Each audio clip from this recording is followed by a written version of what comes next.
kan coba bisa melihat bahwa nutrisi itu yang disebut dengan unsur hara untuk daripada tanaman kelapa sawit. Jadi unsur hara itu nanti kita bisa terbagi lagi, yang mana yang disebut unsur hara makro dan yang mana unsur hara mikro.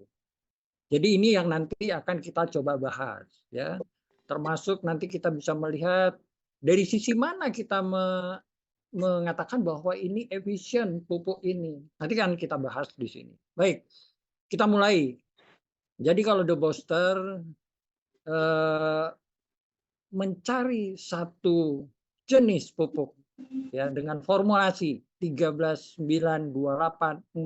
mg dan 1,5 TE itu memang sudah dipikirkan berulang-ulang, kita melihat konsultasi, kita melihat hasil riset semua ya, dan itu semua sangat mendukung daripada untuk kita gunakan nantinya pada tanaman kelapa sawit yang akan kita coba aplikasikan di lapangan. Jadi apa yang menguntungkan buat di sini? Nutrisi daripada pupuk yang kita lihat di sini itu adalah nutrisi lengkap. Jadi kenapa dikatakan nutrisi lengkap? Karena di situ sudah ada N-nya, ya. Di sini kita bisa melihat sudah ada N-nya, sudah ada P-nya, sudah ada kaliumnya, sudah ada magnesiumnya, sudah ada trace elemennya. Jadi ini adalah termasuk pupuk lengkap. Nah, pertanyaannya, mengapa kita memilih daripada pupuk majemuk 13.928 mg dan 1,5 TE? Kan banyak pupuk majemuk yang ada di Indonesia gitu. Kenapa kita harus memilih yang ini? Ini akan kita bukakan. Yang pertama, kita melihat pupuk majemuk itu bersifat slow release ya. Slow release itu artinya proses penyerapan akarnya itu berlangsung lambat, ya. Jadi kalau kita coba lihat di sini, kenapa slow release? Karena mereka mempunyai coating. Coating itu adalah pelapis daripada pupuk tersebut, ya. Setiap granulernya dia ada coating, ada pelapis. Nah, coating inilah yang membuat penahanan daripada unsur hara itu tetap selalu awet. Jadi dalam arti kata, kalau kita lihat pupuk majemuk daripada slow release ini, ya itu bisa bertahan 1 sampai dengan 3 bulan. Sedangkan kalau seandainya pupuk tunggal yang selama ini banyak digunakan oleh para petani konvensional, ya itu bersifat fast release. Jadi begitu kita tabur pupuk 1 sampai 4 hari atau 1 minggu, ya dia sudah habis lapuk, terus kemudian tanaman tidak bisa menyerap lagi, kecuali nanti bulan depan mereka akan melakukan pemupukan yang lain. Jadi perbedaan antara slow release dengan fast release itu adalah di dalam proses penggunaannya. Sama ibaratnya seperti bapak-bapak dengan ibu-ibu sekalian. Bapak-bapak sama ibu-ibu sekarang kalau dikasih makanan, ini makanan banyak. Begitu dikasih, terus kemudian sampai 2 bulan atau 3 bulan bapak-bapak nggak perlu makan atau minum. Kan pasti akan lapar, kita akan kondisi badan kita akan menjadi lebih lemah gitu kan. Nah, begitu juga dengan kalau kita dikasih makan dengan yang biasa, terus kemudian 4 hari kemudian akan habis ataupun basi masakannya, ya, sehingga nggak bisa kita makan. Nah, inilah satu perbedaannya. Ini perlu kita sikapi. Salah satu di antara kita memilih pupuk majemuk itu yang bersifat slow release, ya, itu sangat-sangat dibutuhkan. Jadi sehingga dalam periode waktu tertentu dia akan tersedia terus sampai dengan ke periode yang berikutnya akan dilakukan pemupukan lagi. Sehingga dalam 1 tahun kita lihat tanaman sawit itu tetap selalu ada tersedia hara ataupun makanan bagi mereka. Nah, harap diingat bahwa Bapak Ibu-ibu jangan terpedaya dengan wah ini pupuk majemuk. Nah, pupuk majemuk itu selalu slow release, tidak seluruhnya. Kenapa saya katakan tidak seluruhnya? Karena masalahnya ini yang membuat pengaruh dia bisa slow release itu ada salah satu diantaranya coatingnya itu, ya pelapis, ya. Kalau ada pupuk majemuk yang tidak slow release, ya nanti begitu dia ditabur di piringan, ya, dia akan mengalami yang namanya bleaching, pencucian. Jadi kalau kebetulan hujan dan terus kemudian kita melakukan proses pemupukan, dia akan lapuk karena dia tidak ada pelapis dan dia tidak bertahan. Nah, begitu juga dengan adanya penguapan, violation, ya. Nah, pupuk tunggal itu begitu dia diinikan, kalau udaranya panas, nah terus akan terjadi penguapan sehingga dia sia-sia dalam proses pemupukan. Ini salah satu di antaranya. Ya, baik kita lanjut. Mohon maaf Bapak-Bapak, Ibu-Ibu semua karena waktu kita yang terbatas. Jadi kalau memang Bapak-Bapak, Ibu-Ibu ada yang mau bertanya, silakan aja dibuat di chat itu. Nanti kami akan ini ya, akan kami catat dan terus kemudian kita atur waktunya untuk kita tanya jawab boleh. Tapi kalau sekarang ini kita lebih banyak saya akan menjelaskan hal ini semua. Baik. Oh ya, saya lupa tadi menjelaskan. Fungsi daripada masing-masing unsur tersebut, kalau kita lihat ada N, itu 13. Ada P, itu ada 9. Ada K, itu ada 28. Ada Mg, itu 4. Te itu adalah 1,5. Nah, kalau kita coba lihat apa fungsi N itu? N itu adalah untuk pertumbuhan batang, daun, dan fotosintesis. Bagaimana Pak kalau seandainya N itu kita ganti dengan jadi 16? Ya. Jadi kalau N itu kita naikkan jadi 16, kita banyak melihat kok di situ dalam proses-proses penjualan pupuk di pasaran ada 16, 16, 16 atau 15, 15, 15. Nah, kenapa kita memilih 13?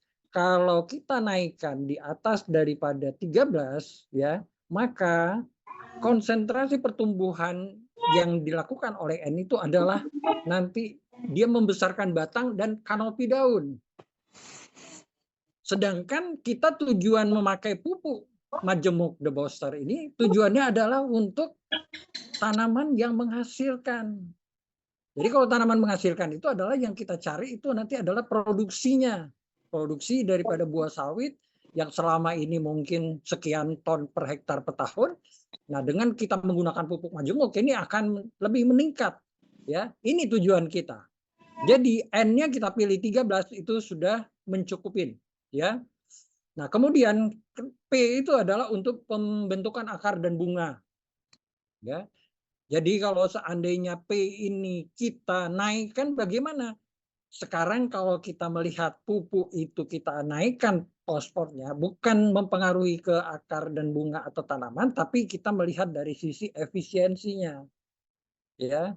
Jadi dalam hal yang seperti ini contohnya nih, Bapak-bapak makan yang cukup itu adalah hanya satu hari itu 3 kali makan, ya. Terus Bapak-bapak diberikan dengan 6 kali makan, ya. Tentu Bapak-bapak akan merasa kekenyangan. Sementara tubuh Bapak tetap yang itu juga, akan menghasilkan yang itu juga. Kan berarti tidak efisien ya. Nah, inilah salah satu contoh yang kita lihat. Nah, kemudian kita lihat di sini K-nya itu adalah 28. Jadi kalau K28 kalau kita lihat di sini tujuan daripada K ini adalah untuk meningkatkan isi buah, berat TBS dan rendemen minyak. Nah, inilah yang konsentrasi kita untuk meningkatkan produksi kita. Jadi gimana Pak? Kenapa harus 28?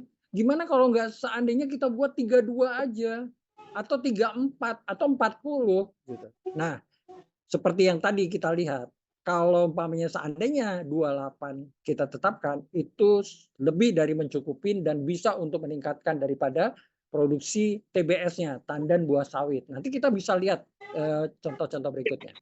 Ya. Nah, kalau seandainya kita naikkan 32 bagaimana? Bisa. Bisa kita naikkan, tapi kita sudah tidak efisien. Nanti kita akan bicara efisien. Ya.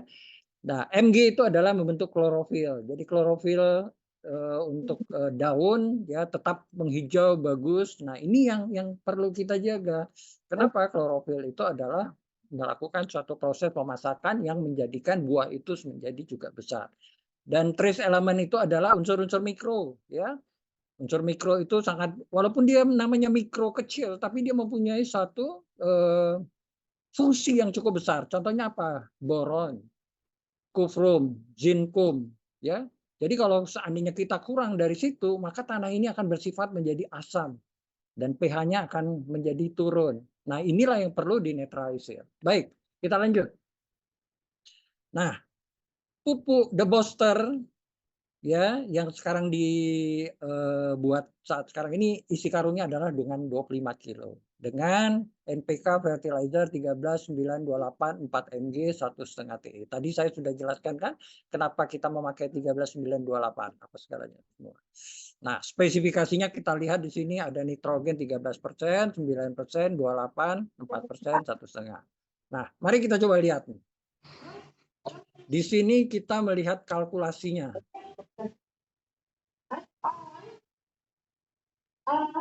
Ya. N-nya 13%. Oh, maaf. Saya ulang dari awal dulu karena kebetulan saya melihat di sini dosisnya adalah 560 kilo. Pak, dari mana 560 kilo per hektar per tahun? Jadi dosis ini setelah kita pertimbangkan ya, pupuk majemuk itu optimum itu adalah berkisar antara 4 sampai dengan 6 kilo. Nah, kalau dengan 4 kilo aja bisa menghasilkan cukup baik, untuk apa kita harus menjadikan 6 kilo sehingga dapat kita katakan mubazir. Hasilnya juga sama, ya berarti tidak efisien. Nanti kita bisa melihat di mana letak tidak efisien tersebut. Nah, 4 kilo per pokok per tahun, ya dalam 1 hektar itu kita ada 140 pokok, ya untuk tanaman sawit yang di lapangan per hektar itu dengan ukuran 9x9 atau mata 5 ya. Sering orang kebun semua mengetahui itu tentang dengan mata 5. Mata 5 itu susunan 9x9. Itu akan menghasilkan 140 pokok. 140, 138, 142, sekitar itulah. Jadi kita ambil 140 pokok. 140 dikali 4 kilo, maka per hektar kita membutuhkan 560 kilogram pupuk ya per hektar per tahun. Nah, rinciannya itu adalah kita mulai dari dengan N. N itu 13%, berarti hara yang diberikan di lapangan itu ya, itu sebesar 72,8 kg per hektar. Tinggal kalikan aja 13% kali 560 dapat 72,8. Begitu juga dengan fosfatnya. Ya, fosfatnya 9 jadi 50,4. Nah, kemudian kalium oksida, ya kalium dioksida ini 28%. Ini 156,8 kg per hektar. Nah, tadi kan saya ada menyebutkan di situ sampai dengan 32. Gimana kalau kita buat 32 atau 40 ya? 32 kali 4 kali 560 ini jumlahnya udah 170. Ya. Jadi mubazir kan kita pakai yang banyak sehingga hasilnya juga itu juga gitu. Ya. Jadi makanya kita melihat bahwa K-nya 28, salah satu alasannya adalah seperti itu. Kemudian magnesium 4 ya. Nah, ini untuk klorofil sangat-sangat penting ya. Itu sudah kita dapatkan. Begitu juga dengan trace elemen ataupun unsur-unsur mikro, boron, kufrum dan zinkum ya. Nah, itu semua mendukung daripada proses-proses perakaran ya dan kekurangan asam pH apa segalanya semua. Baik, kita lanjut. Nah, kalau kita coba lihat dengan isi karung yang 25 kilo, apa sih manfaatnya? Jadi kalau kita lihat manfaatnya, kembali lagi, manfaat dari pupuk majemuk tadi ya, NPK, The Boster, 13928 4 mg dan 1,5 T.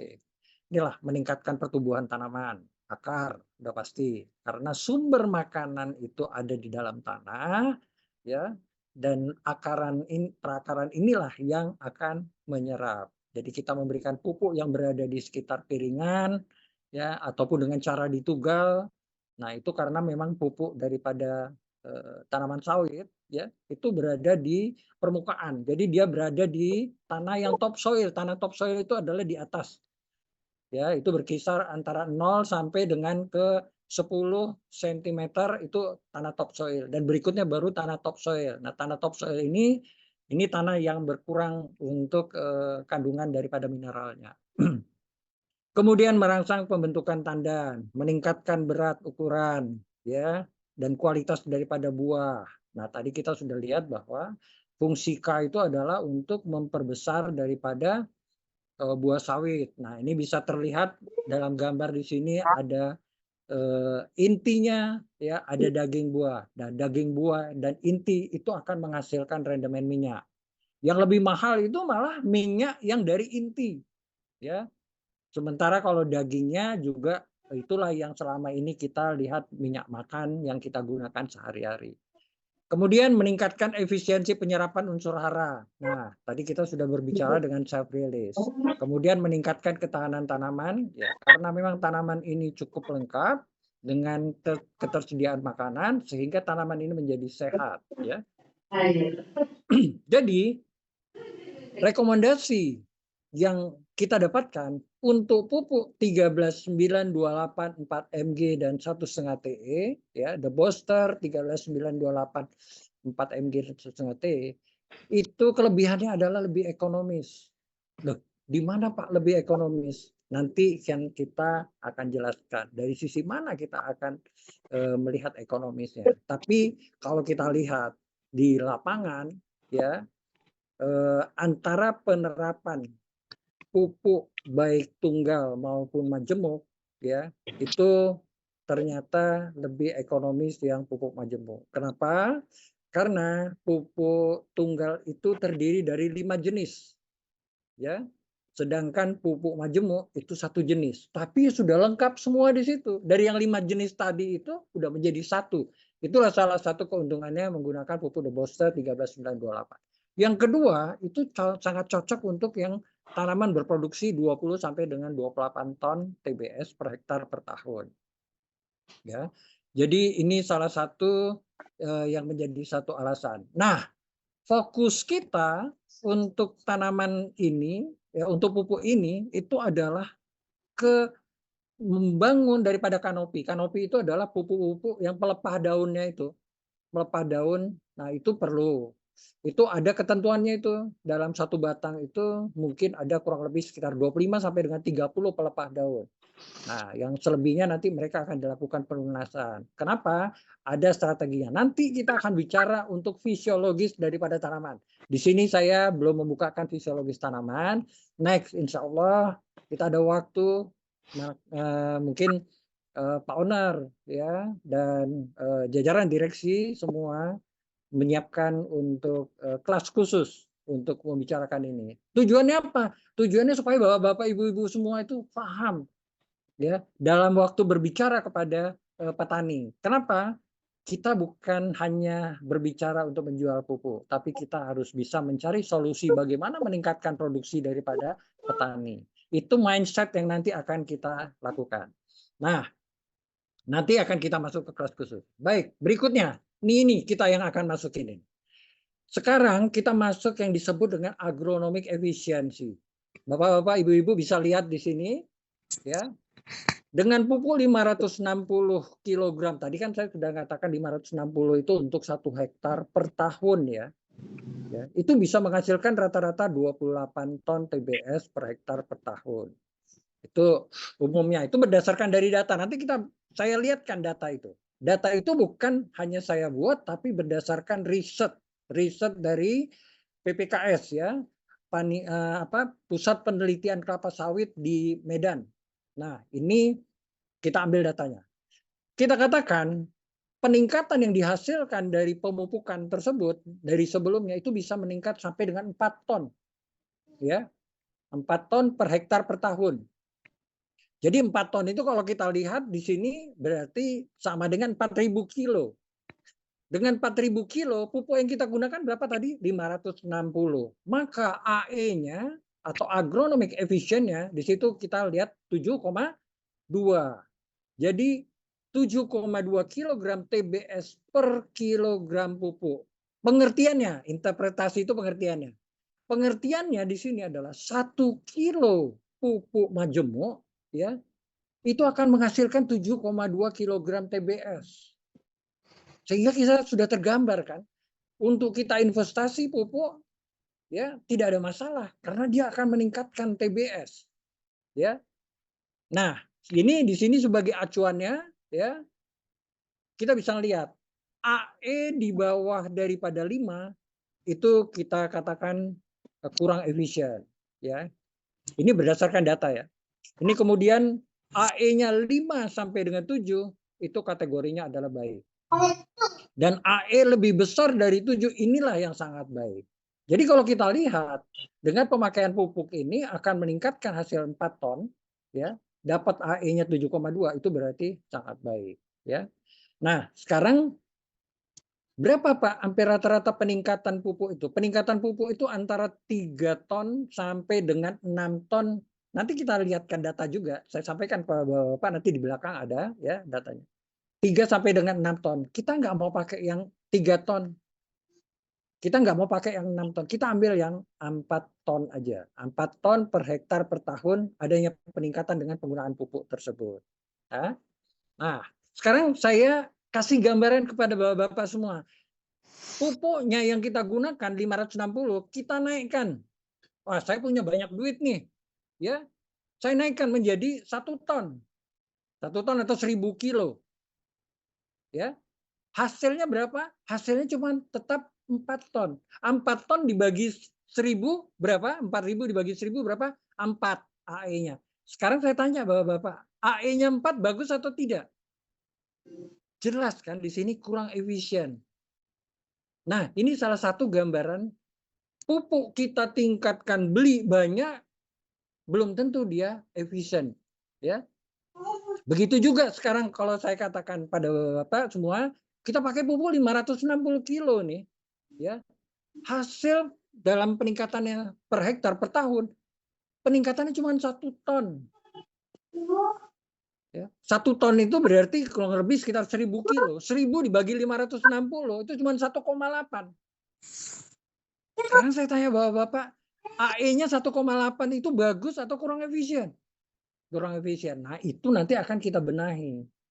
Jadi kita turun ke lapangan, kita berdasarkan dari data dan ada memang merupakan suatu perhitungan. Baik, kita lanjut yang berikutnya adalah mengenai daripada simulasi return of investment.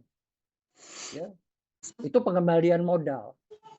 Jadi kalau kita coba lihat, saya udah investasi beli pupuk, apa yang saya dapatkan? Nah, di sini kita bisa kalkulasi. Bisa Bapak lihat di sini, harga pupuk kita 475.000 per 25 kilo. Berarti per kilonya jatuhnya adalah 19.000. Ya.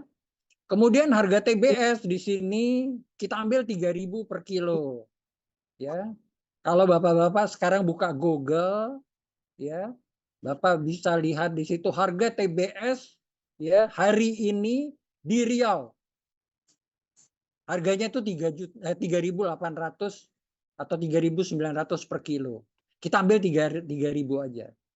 Kalau Pak Asep, Pak Owner kemarin menyarankan, Pak, kita buat aja 3.400. Saya bilang kita ambil sedikit aja, tapi pengertiannya kalau memang realitanya 3.400, kita bisa melihat keuntungan kita sampai sejauh mana.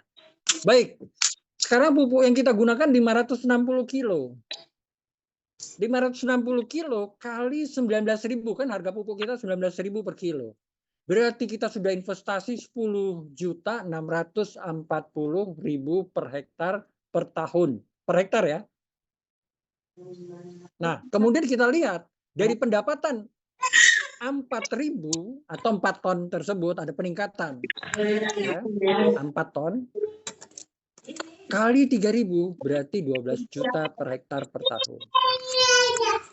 Nah, di sini kita bisa melihat keuntungan yang didapat antara pendapatan 12 juta dikurang 10.640 adalah 1.360 1.360.000 per hektar. Per hektar. Ya. Terus kemudian bagaimana return investment-nya? Return investment-nya adalah 1.360.000 dibagi dengan pupuk yang kita investasikan. 10 juta 640 kali 100%, 12% menjadi suatu keuntungan. Artinya apa? Setiap Rp1 biaya pupuk yang kita beli atau kita investasikan menghasilkan laba bersih Rp12,8. Ya. Jadi investasi kita tidak rugi untuk pemupukan. Nah sekarang kalau seandainya seperti saran Pak Owner, kita buatkan di sini 3.400. Kalau 3.400, Bapak-Bapak bisa ngelihat ini. 4.000 kali 3.400 itu adalah 13.600.000. Ya. 13.600.000 dikurangin 10.640 ya, 10.640 berarti di sini keuntungan bersihnya 3 juta. Ya. Kalau 3 juta di sini dibagi dengan modal tadi 10.640 kali 100%, ini bisa 26,8%. Bapak. Berarti kalau seandainya dia dapatkan 3 juta per hektar, kalau para petani kita bisa rata-rata punya 20 hektar aja, 20 udah 60 juta 1 bulan. Waduh, Masya Allah, itu baru 1 hektar itu ya. Ya. Bagaimana kalau kita dengan 20 hektar? Jadi ini satu gambaran yang mungkin perlu Bapak-Bapak perhatikan. Oke, sekarang kita coba lihat kembali lagi. Kita pakai pupuknya tadi 4 kilo ya. Dengan per hektar 140 tanaman, ini dapatlah 560 yang tadi sudah kita jelaskan. Nah, aplikasi itu kita turun untuk melakukan suatu proses pemupukan itu menggunakan 2 metode. Metode The Booster itu 2-1-1. Kita kan ambil 3 periode ya. 3 periode itu jadi berarti setiap 4 bulan, 4 bulan, 4 bulan. Nah, seperti yang tadi saya katakan self release itu dia bisa antara 2 sampai dengan 6 bulan bisa bertahan, tapi kita nggak usah sampai 6 bulan lah, 4 bulan aja, 4 bulan, 4 bulan, 4 bulan. Karena juga ada sebagian orang yang menggunakan dengan 2 periode, ya 6 bulan, 6 bulan. Nah, tapi kalau kita ambil 3 bulan, 4 bulan, 4 bulan ini realistis lah. Kemudian ada yang menggunakan metodenya 1,3, 1,3, 1,3. Nah, pertanyaannya kenapa harus kita pakai yang 2 kilo dulu Pak, 2-1-1? Karena di saat awal, disitulah kita perlu untuk melakukan booster. Apa booster? Booster itu penguat. Jadi inilah penguat pertama. Nah nanti dalam beberapa minggu kita udah melihat ini. Daunnya itu menjadi lebih hijau. Kemudian nanti berkembang lagi kanopinya, ya. Kemudian nanti berkembang lagi pucuk daunnya sehingga nanti larinya adalah ke buah. Jadi biasanya selama kapan terjadi perkembangan ini, Pak? Biasanya dalam waktu 6 bulan sudah terjadi peningkatan buah itu menjadi membesar, ya. Dan 1 tahun, nah itu bisa kita lihat maksimal. Sehingga dalam 1 tahun nanti kita bisa melihat berapa yang akan dihasilkan. Kapan saatnya pemupukan? Kapan saatnya pemupukan? Sebaiknya dilakukan di awal musim hujan. Nah, terbalik dengan pupuk tunggal. Kalau pupuk tunggal, kalau dapat, jangan dilakukan pada saat musim hujan. Kenapa? Karena dia akan bleaching, akan terjadi pencucian, ya, di bawah arus. Dan akhirnya tidak dapat diserap oleh tanaman.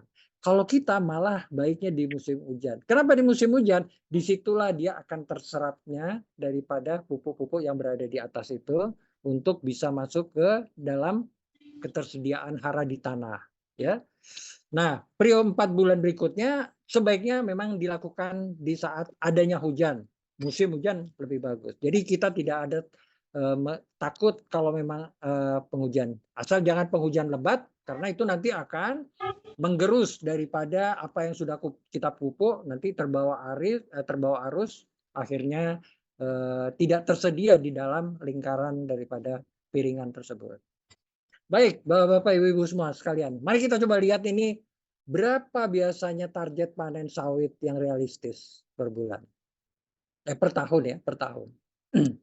Nah, ini per tahun ini kita lihat per hektar per tahun itu untuk umur 3 tahun itu 8 sampai 12 ton.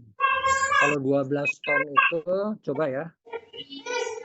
Kita coba kalkulasi per buahnya itu 12 ton bagi 12 bagi 140.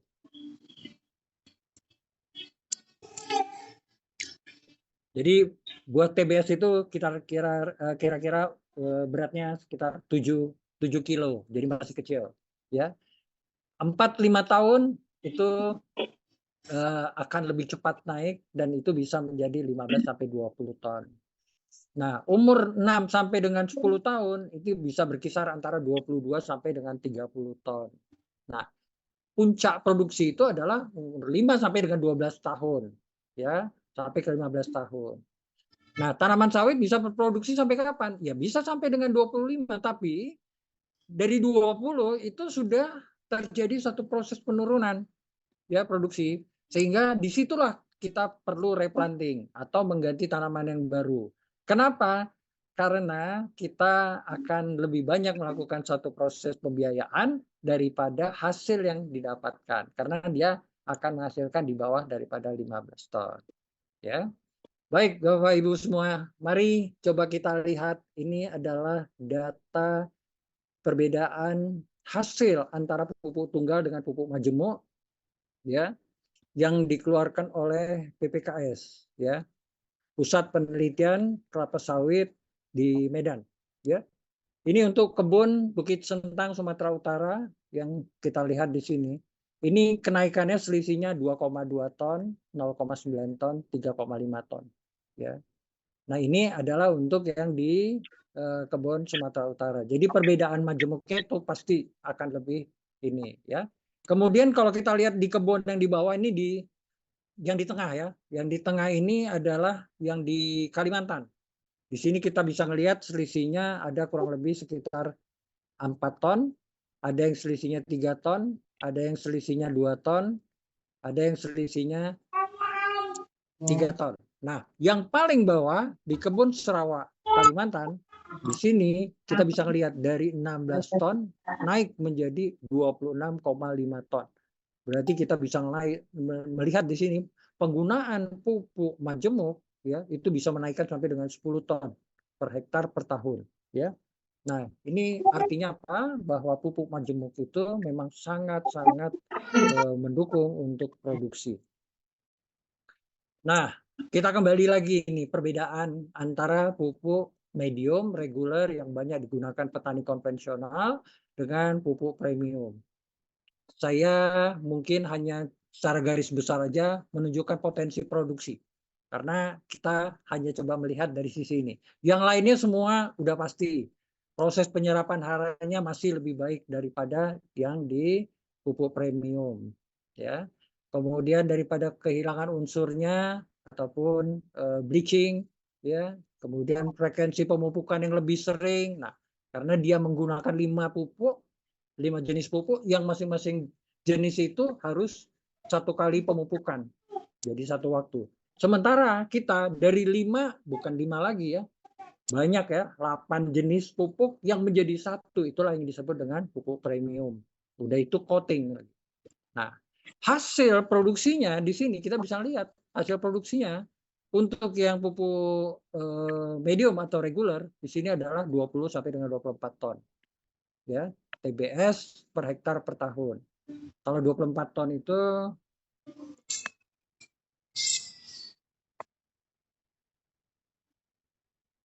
ya beratnya kurang lebih sekitar 14 kilo, ya, berat TBS-nya itu 14 kilo. Nah, kalau untuk yang premium itu bisa menghasilkan 24 sampai dengan 28 TBS per hektar per tahun. Ini by data riset ya. Jadi di sini kalau kita lihat pupuk premium itu memang selalu lebih unggul ya. Tapi kalau kita berbicara unggul aja tanpa melihat daripada efisiensi, maka kita akan salah di dalam penggunaannya nanti. Nah, ini yang mungkin perlu kita sikapi. Ya, yang pertama tepat jenis. Jadi kalau kita untuk menggunakan pupuk, kita harus tepat jenisnya. Seperti yang tadi pertama kali kita informasikan. Kenapa kita memilih 13, 9, 28, 4 mg dan PE? Karena kita melihat ukurannya itu semua. Kemudian tepat dosis. Dosisnya tadi sudah kita sebutkan itu adalah 4 kg per hektar, ya. dengan periodenya boleh mau sepertiga, sepertiga, sepertiga, ya, atau mungkin mau 2, 1, 1 boleh. Ya. Kemudian tepat waktu. Nah, tepat waktu seperti yang tadi saya katakan kepada Bapak Ibu semua. Jadi waktu kita berikan kepada tanaman, maka pada periode yang berikutnya kita pemupukan, sebenarnya hara itu masih tersedia di dalam tanah. Karena apa? Karena dia masih self release, ya. Kemudian tepat cara, ya. Tepat cara ini adalah kita melakukan suatu proses pemupukan yang ada di piringan ataupun ditugal. Ditugal itu dibenamkan ke dalam, ya. Ada alatnya itu. Nah, tapi kita harus tepat caranya. Kalau kita meletakkan pupuk di dekat batang, malah itu menjadi toksik, menjadi racun. Tapi dia berada di 1,5 sampai dengan 2 meter. Jadi berada di piringan. Kemudian tepat sasaran. Nah, tepat sasaran ini adalah di area perakaran. Ini salah satu di antaranya. Jadi kesimpulan, kenapa pupuk kompon, the booster kompon ini lebih unggul? Satu, karena mengurangi tenaga kerja. Mengurangi tenaga kerja, iya. Karena dalam satu periode kita hanya menggunakan 1 kali proses pemupukan. Sementara pupuk yang konvensional atau reguler tadi itu dengan 5 pupuk, berarti 5 kali pekerjaan dilakukan. Kemudian kedua, efisiensi aplikasi. Tadi kita sudah hitung agronomik efisiensinya. Kemudian target produksi tinggi, kita sudah lihat data. Berdasarkan dari hasil riset, memang ternyata hasil pupuk majemuk, coating, ya, pupuk majemuk banyak, coating dan 13,928,4 mg dan 1,5 trace elemen itu memang sangat-sangat berproduksi tinggi. Kemudian standar kualitasnya seragam. Nah, kalau kita menggunakan pupuk reguler yang tunggal, untuk bulan ini di blok ini kita pakai pupuk ini. Untuk di blok ini kita pakai pupuk ini. Untuk di blok ini sehingga dia tidak seragam. Sementara kalau kita semua pupuk itu sudah menjadi satu dan itu ditaburkan di semua blok tanaman. Sehingga menjadi kualitasnya adalah seragam. Jadi secara umum di lapangan untuk tanaman menghasilkan. Nah, ingat ya, sasaran kita adalah untuk tanaman menghasilkan. Jangan Bapak-bapak Ibu, oh dia umur tanamannya umur 1 tahun, 2 tahun, 3 tahun. Kalau mau dipakai boleh, bukan nggak boleh. Tapi kurang efisien. Jadi artinya lebih banyak pembiayaan itu terjadi di situ daripada yang tanaman yang untuk menghasilkan. Karena K-nya kita perbesar. Ya, baik. Jadi inilah kesimpulannya, kenapa pupuk The Booster menjadi pilihan yang ideal karena efisiensi operasionalnya, kemudian produktivitasnya akan menghasilkan buah yang tinggi, kualitasnya, rendemen minyaknya atau TBS-nya menjadi besar sehingga di situ rendemen minyaknya juga akan lebih menghasilkan lebih banyak. Ini yang dicari oleh pabrik kelapa sawit untuk dalam pengolahan. Sehingga para petani akan bahagia kalau memang seandainya TBS-nya besar-besar. Baik, kita lanjut. Nah, apa yang terjadi pada tanaman sawit jangka panjang? Nah, kita tadi sudah berbicara haranya apa segala semua. Begitu buahnya ini kita panen, ya, buahnya besar, hara kita tersedia atau tidak?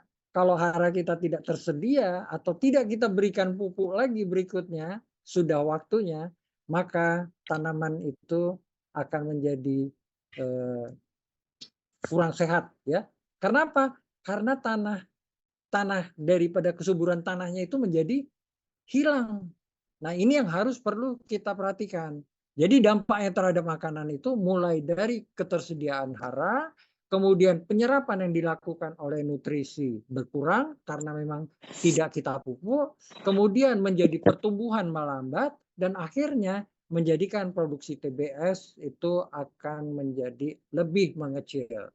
Nah, dari sinilah kita melihat bahwa untuk pupuk, pemakaian pupuk daripada tanaman sawit, ya, pupuk majemuk untuk tanaman sawit untuk jangka panjang ini bersifat kontinu. Jadi Bapak Ibu-ibu semua bukan hanya melihat bahwa oh dengan menjual pupuk ini berarti habis sudah saya menghasilkan keuntungan, sudah. Tidak, karena ini bersifat repeat order. Maka dari itu kita harus membangun mindset untuk petani itu untuk dia jangka panjang. Sehingga repeat order, alhamdulillah rezeki Bapak Ibu semua semakin bertambah. Ya, baik kita lanjut.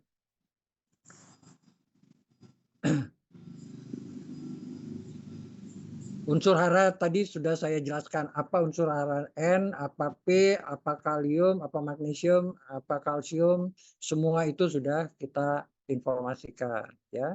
Jadi semua itu semua untuk mendukung daripada terjadinya peningkatan produksi buah sawit menjadi lebih besar.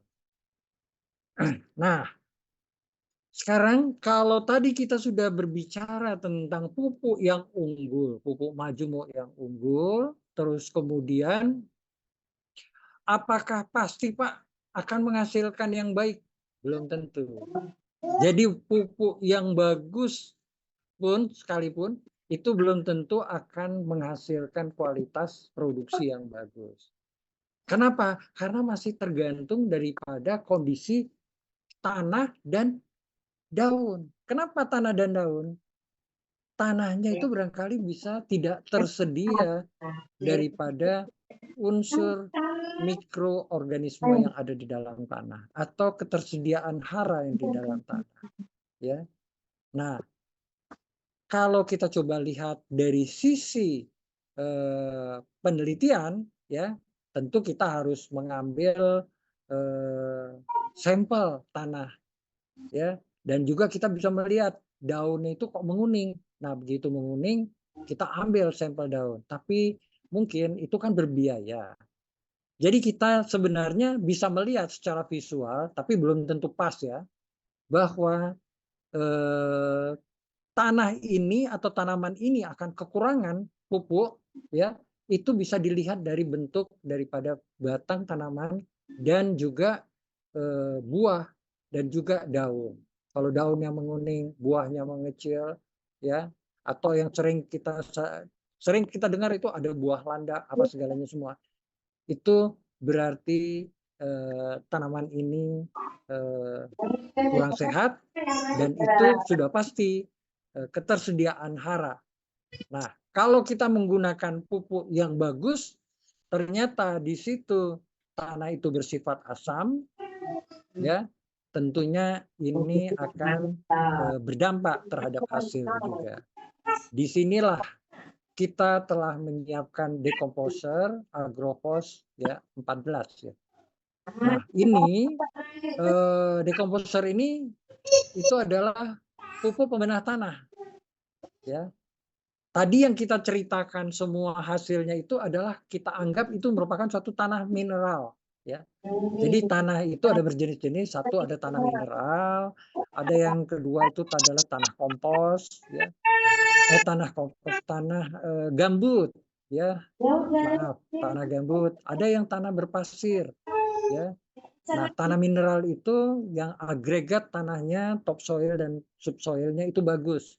Dia bisa menyimpan air yang masuk dan juga menyimpan daripada hara daripada tanaman yang kita berikan pupuk tersebut. Sementara kalau gambut sama pasir begitu dimasukkan air ya ataupun masukkan pupuk, dia langsung lolos terus sampai ke bawah. Nah, inilah yang perlu kita benahi ya, membenahi daripada tekstur tanah dengan menggunakan Agrophos atau pembenah tanah. Namun kapan saatnya? Ya saatnya barangkali nanti setelah kita berjalan dengan menggunakan pupuk tersebut, kita bisa untuk untuk bisa menyarankan kepada petani, Pak, ini berdasarkan penggunaan pupuk yang ini sudah bagus, tapi ternyata hasilnya belum maksimal. Kita melakukan uji coba, Pak, dengan pengambilan sampel daripada tanah ataupun juga pengambilan leaf daun, ya. Jadi kita daun kelapa sawit yang akan dilakukan penelitian, sehingga dari situ kita bisa mengetahui ketersediaan atau hara tanamannya, ya. Nah, nanti setelah dari situ kita akan menggunakan Agrophos ini. Baik, fungsinya apa? Satu, untuk memperbaiki tekstur tanah seperti yang tadi, ya. Meningkatkan aktivitas mikroorganisme tanah. Jadi memang Agrophos ini dia mempunyai suatu bakteri mikroba Ya, bakteri mikroba inilah yang merangsang daripada mikroorganisme di dalam tanah itu akhirnya menjadi datang dan menyuburkan untuk tanah, ya. Kemudian membantu meningkatkan kapasitas menahan air. Nah, kalau tadi saya katakan, kalau di tanah gambut ataupun di tanah yang berpasir, begitu kita masukkan air, air itu langsung masuk ke dalam. Ya, tapi kalau dengan tanah mineral tersebut, ya, baik topsoilnya ataupun subsoilnya atau tanah yang di bagian dalam, itu dapat menahan daripada air. Nah, ini membuat ketersediaan air.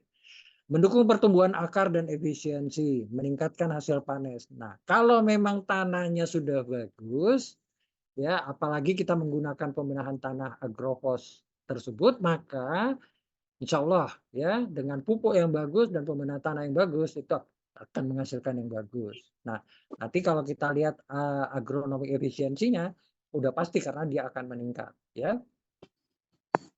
Mari kita coba lihat fakta di lapangan. Nah, ini yang tadi saya sebutkan. Kalau memang seandainya kita tanaman ini kurang pupuk, ini kalau dilihat dari tanaman ini baru tanaman berumur 1 atau 2 tahun ditanam di lapangan ini. Kalau saya lihat dari gambar tersebut, ya. Ini menguning, ya. Seharusnya yang paling perlu itu adalah yang hijau, kayak yang di sebelah kanan, hijau pekat. Nah, ini pertumbuhannya optimal. Di sini kalau kita lihat untuk pelepah daunnya hanya berkisar kurang lebih sekitar 2 tingkat kali 6 dalam satu putaran 6. Ya, itu paling 12. Sedangkan ini bisa 3 tingkat kali 6 kurang lebih sekitar 18. Sehingga kanopi daunnya jauh lebih banyak adalah yang di sebelah kanan karena dia menggunakan pupuk yang bagus. Nah, ini salah satu penggunaan daripada nutrisi. Nutrisi yang cukup, maka tanaman akan sehat. Akar yang kuat, maka akan melakukan serapan maksimal. Nah, dengan serapan maksimal akan menjadikan produksi optimal, hasilnya juga melimpah, dan lahan produktif ini akan berkelanjutan. Kenapa? Karena menguntungkan buat petaninya dan tanaman itu pun sehat sehingga tetap kontinu. Baik, mengapa kita memilih premium? Ya, jadi di sini kalau kita coba lihat di sini alasan kita adalah untuk menggantikan unsur hara yang hilang. Tadi sudah mendukung pertumbuhan optimal, sudah meningkatkan produktivitas, sudah meningkatkan kesehatan tanaman. Tanaman yang sehat udah pasti di sini akan menjadikan tanaman itu juga sehat. Menjaga kesuburan tanah. Jadi